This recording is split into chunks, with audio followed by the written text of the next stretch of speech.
नमस्कार दोस्तों। और इंडियन प्राइड हमारे चैनल में आप सभी का मैं बहुत बहुत स्वागत करता हूं। आज हम आपको एक ऐसे महान योद्धा और शासक के बारे में बताने जा रहे हैं जिन्होंने न सिर्फ कश्मीर बल्कि पूरे उत्तर भारत, मध्य एशिया और तिब्बत तक अपनी शक्ति का प्रभुत्व का विस्तार किया। हम बात कर रहे हैं 8वीं शताब्दी के कश्मीर के महान सम्राट ललितादित्य मुक्तपीदा की। ललितादित्य मुक्तपीदा का नाम भारतीय इतिहास के उन शासकों में लिया जाता है जिन्होंने न सिर्फ अपने समय कश्मीर को समृद्ध बनाया बल्कि अपने कुशल नेतृत्व, युद्ध कला और सांस्कृतिक संरक्षण में महान साम्राज्य की स्थापना की।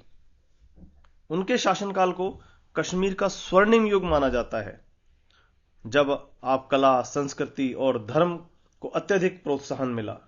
इस समय में यदि आपने फिल्म देखी हो कश्मीर फाइल्स की और उसमें वो लास्ट वाली स्पीच आपने सुनी हो तो आपको याद होगा कि ललितादित्य मुक्तपीदा के बारे में उस फिल्म में भी बताया गया है। उन्होंने केवल युद्ध के मैदान में विजय प्राप्त नहीं की बल्कि उन्होंने कश्मीर में अद्भुत वास्तुकला का भी निर्माण कराया, जिसमें मार्तंड सूर्य मंदिर, यदि आपने फिल्म हैदर देखी हो, और एक गाना है, शायद मुझे एग्जैक्ट याद नहीं आ रहा, आप पहचान जाएंगे, तो उसमें वो मंदिर जो है उसके अवशेष नजर आते हैं। वो भव्य सूर्य मंदिर था जिसका निर्माण ललितादित्य ने कराया था और उसके अवशेष ही आज शेष बचे हैं। ललितादित्य ने सैन्य अभियानों से कश्मीर की सीमाओं को अफगानिस्तान, पंजाब, कन्नौज और तिब्बत तक फैला दिया।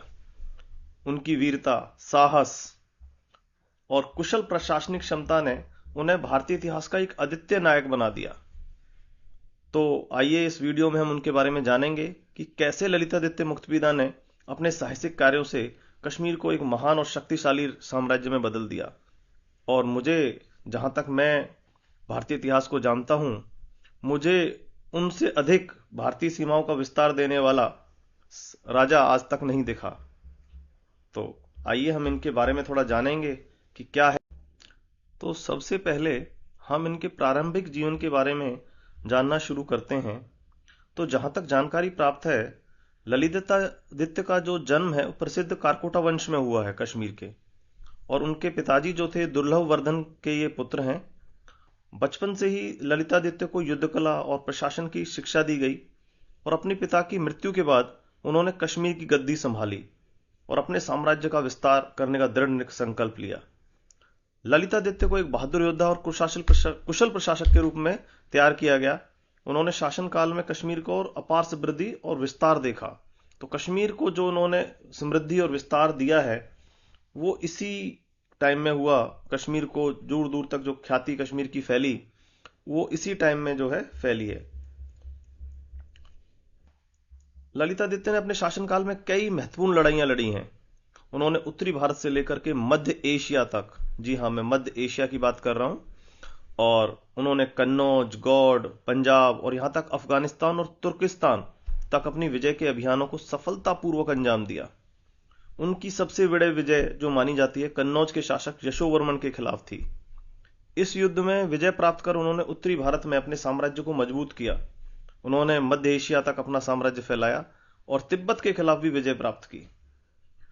और एक बात मैं आपको बताना चाहूंगा कि जो ये हमारे ललितादित्य हैं, इनका जो शासनकाल है वो शासनकाल शुरू होता है 8वीं शताब्दी में। तो 8वीं शताब्दी के ये राजा हैं और इन्होंने जो है उस टाइम पर काफी काम किया है। इनकी जो लड़ाइयां हैं वो काबुल और अफगानिस्तान तक गई हैं। यशोवर्मन को उन्होंने हराया है। पंजाब के खिलाफ भी इन्होंने जो है सैन्य अभियान चलाए हैं। तो ये सारी चीजें जो है ललितादित्य का जो शासनकाल है वो 724 से 760 के बीच माना जाता है। और यही करीब वो समय है जब इस्लामिक आतंकवाद भी, इन्वेडर्स जो थे इस्लामिक, वो भी भारत की तरफ बढ़ रहे थे। तो ललितादित्य भी कश्मीर से अपनी सेना, अपनी सीमाओं का जो है विस्तार कर रहे थे, और उधर से जो है इनका भी जो विस्तार है वो हो रहा था। तो खैर हम बात करेंगे इस बारे में कि भाई ललितादित्य का जो शासनकाल उस समय जब हुआ तो ये इस्लामी आक्रमणकारी उत्तर पश्चिम भारत की ओर बढ़ रहे थे। हालांकि कोई सीधे तौर पर मुस्लिम आक्रमणकारियों से टकराव के कोई साक्ष्य भी ज्यादा नहीं मिले हैं, लेकिन यह माना जा सकता है कि साम्राज्य की पश्चिमी सीमाओं को मजबूत कर इन्होंने इस्लामी आक्रमणों को कश्मीर तक पहुंचने से रोका। अगर ये इनका शासनकाल वहां पर नहीं होता और ये इतने मजबूत राजा नहीं होते, तो हम ऐसा मान सकते हैं कि इस्लाम जो था वो पहले कश्मीर पहुंच गया होता, क्योंकि हम जानते हैं कि भारत के पश्चिमी और उत्तरी क्षेत्रों पर लगातार आक्रमण हो रहे थे और उनके द्वारा अफगानिस्तान और तुर्कमेनिस्तान को विजय करना शायद इसी रणनीति का हिस्सा था। उन्होंने शायद इस्लाम को रोकने की कोशिश की है और इसलिए उन्होंने मध्य एशिया के जो आज देश हैं, तुर्कमेनिस्तान अगर आप देखें, कजाकिस्तान, तुर्कमेनिस्तान, ये सारे जो देश हैं, इन पर जो है पूरा कब्जा किया उन्होंने, ललितादित्य ने। और जहां तक बात हम करें इनके उत्तराधिकारी और इनके साम्राज्य के पतन की, तो ललितादित्य के बाद उनके पुत्र कुमारजीत ने कश्मीर की गद्दी संभाली।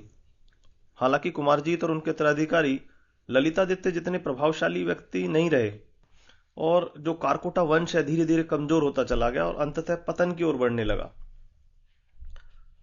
ललितादित्य की मृत्यु के बाद कश्मीर का स्वर्णिम युग धीरे धीरे समाप्त हो गया, लेकिन उनकी महानता और उनके द्वारा स्थापित किए गए आदित्य स्मारक और उनकी विरासत को आज भी हम देख सकते हैं कि किस तरह से उन्होंने महान जो काम किए, कितना हिंदुस्तान का जो साम्राज्य वो बनाया और बड़े बड़े राजाओं को, साम्राज्यों से उन्होंने जो है टक्कर ली है और एक अमिट छाप जो है भारतीय इतिहास में छोड़ी है। इतना बड़ा सेनानायक, स्पेशली भारत की सीमाओं को बढ़ा जिसने भारत की सीमाओं को बढ़ाया हो, मुझे इतिहास में कोई दूसरा नहीं मिलता है। और ये जो हमने ललितादित्य मुक्तपिता के जीवन, उपलब्धियों और उनके ऐतिहासिक भूमिका को बताने की विस्तार से कोशिश की है, और उम्मीद है कि आप लोगों को ये चीजें पसंद आई होंगी। और यदि आपको इस तरह की वीडियो भविष्य में भी हम आपको प्रोवाइड करते रहें, तो प्लीज आप इस चैनल को सब्सक्राइब कीजिए, वीडियो को लाइक कीजिए और जो नोटिफिकेशन का बटन है उसे ऑन कीजिए, ताकि हमारी वीडियो की नोटिफिकेशन आपको मिल सके। और हमारा उत्साह बढ़ाने के लिए बहुत बहुत धन्यवाद। आपका दिन शुभ हो।